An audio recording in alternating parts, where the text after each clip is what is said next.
What's up everybody, welcome to Risky Bitness. So, it's no surprise at all that people want to emulate Final Fantasy VII. After all, it's a really popular game.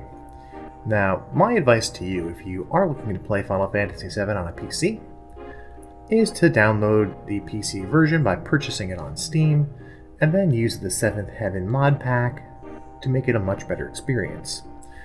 But, if you are looking for the more authentic PlayStation experience, and you would like to make it look good and also be playable, then this is the tutorial for you. Now there are a number of issues with emulating this game on pretty much any platform when you're using any sort of hardware acceleration. As I'm playing here, this is with absolutely no hardware acceleration at all. And that should work fine most of the time. So before we go any further, if you are having issues running this game in an emulator, my recommendation is to use RetroArch, of course. Use one of the cores that does not use any hardware acceleration, like BeeltePSX software version, or pxSX rearmed. Here for this playthrough that I'm doing here, I'm just doing this with absolutely no kind of acceleration whatsoever. As you can see, the game plays fine, but if I start to try and make it look nice, that's where some issues are going to happen. I'm going to go into the settings and look at the driver. So currently it's using a GL driver, and now, as we all know, Vulkan is the preferred driver to use whenever you're playing PlayStation games.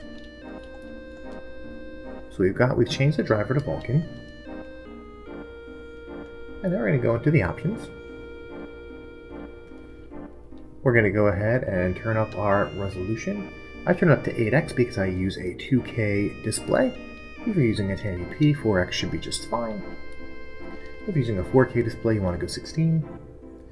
Internal color depth, we want to go ahead and bring that up if we can. Dithering pattern, I don't want any dithering because I am upscaling, and dithering and upscaling do not look good together.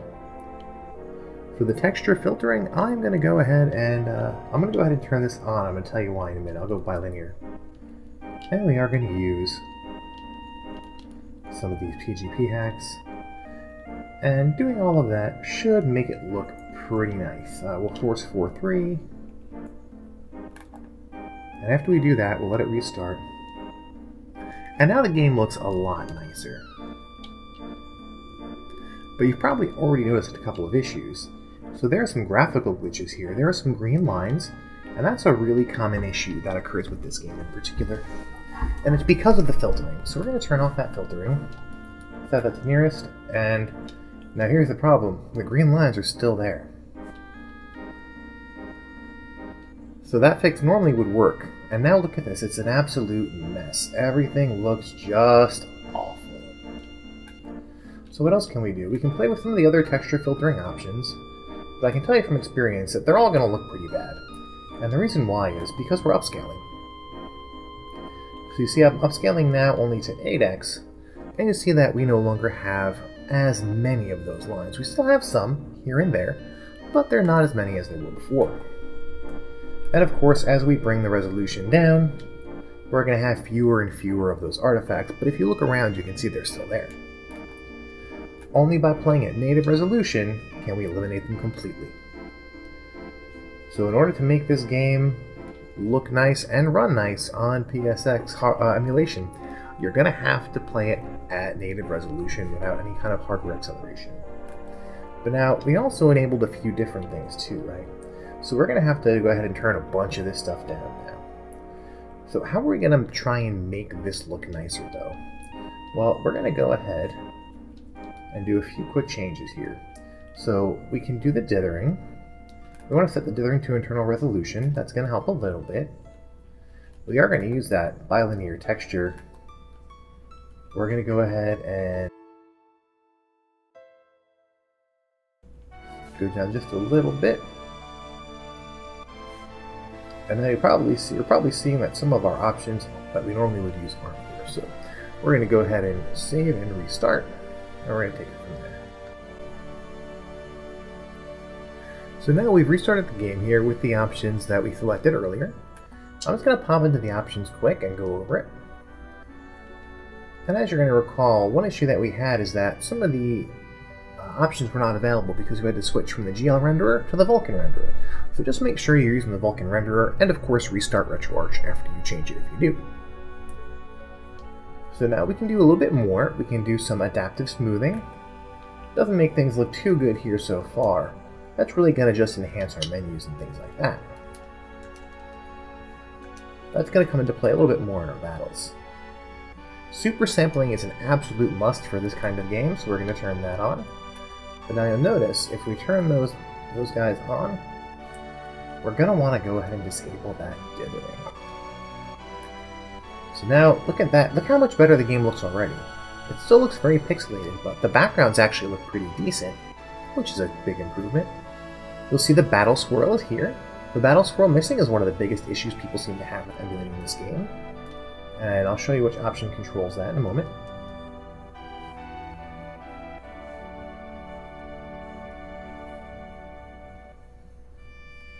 So this still doesn't look fantastic, but it looks pretty close to the original presentation.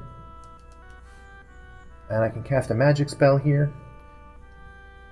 And the battle will conclude. One big bug that people seem to run into when emulating this game is you'll do a magic spell and the game will simply continue running, and the battle will never end. So that kind of takes care of that issue for us.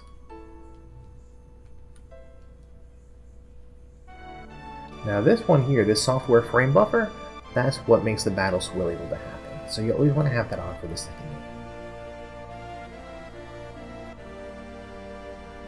So this excludes sprites from filtering. Could be a good one to play with, but you have to really think about what you want to do. I think it looks fine as it is. It's something you have to kind of play with and see if it makes a difference when you play. 2D polygons, again, you have to kind of play with these. So these are kind of up to you to figure out what you want to do. Adaptive smoothing, super sampling, we're going to have those on. Now the anti-aliasing. We're going to do 8x anti-aliasing. Let me just save the options that we have so far here. Chances are at this point you're still noticing a couple of issues, right? It still does look super pixelated, which is definitely not fun. And the other issue that we're having is that those text boxes look a little bit messed up.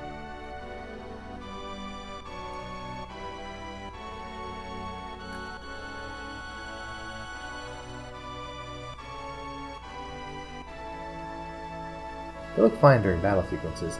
Now that we've turned on anti-aliasing, let's just make sure that our magic still doesn't break the game.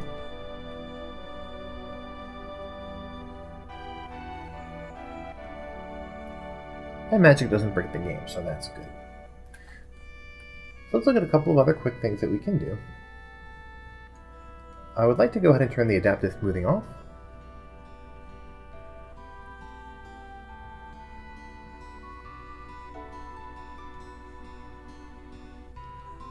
We'll turn on all the PXGP settings.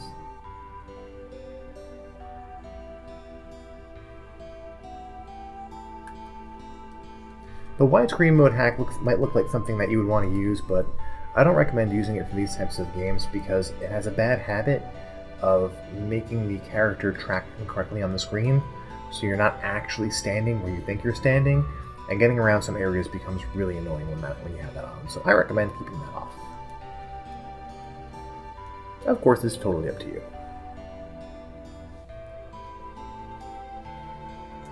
So here's the big bummer, right? This is as good as we're going to be able to get the game to look.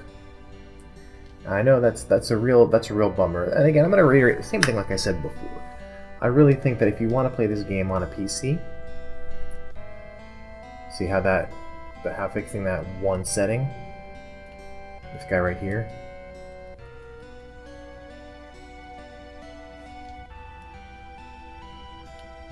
the adaptive smoothing. By turning off the adaptive smoothing, we fix the text boxes. But it means that we're going to have a little bit less smoothness on some of our polygons here. So this is about as best we can get just from the settings alone. So what else can we really do? And I'll reiterate again, just play the PC version at this point. On another device, use a different emulator if you can. But again, if you are going to play this on a PC using an emulator, our best bet to try and make this look a little bit better is to throw a shader on it. Now, because we have the Vulkan renderer, we should be able to use these slang shaders, which are usually really great. You know, there are so many different options and different kinds, and I mean, you can obviously play with these and do what you feel works for you. I like to use a CRT shader in situations like this. Now take a look at this, and you tell me, did that shader not make this look 100 times better? Because everything's still very pixelated, but those scan lines now are making everything look a lot smoother without making it too blurry. And I think that's really the perfect solution for a game like this that has the kind of problems this game has. So with the settings tweaks done just as we did them here, I think we have the best possible emulation of Final Fantasy VII. It doesn't look beautiful, and I know we could do a lot better with a lot of other games, but for this game in particular, there are so many issues with emulation that you really have to be careful about how you're going to adjust things. So that's about all for this tutorial, really. I'll have to cut that piece out. So that's really about it for this tutorial.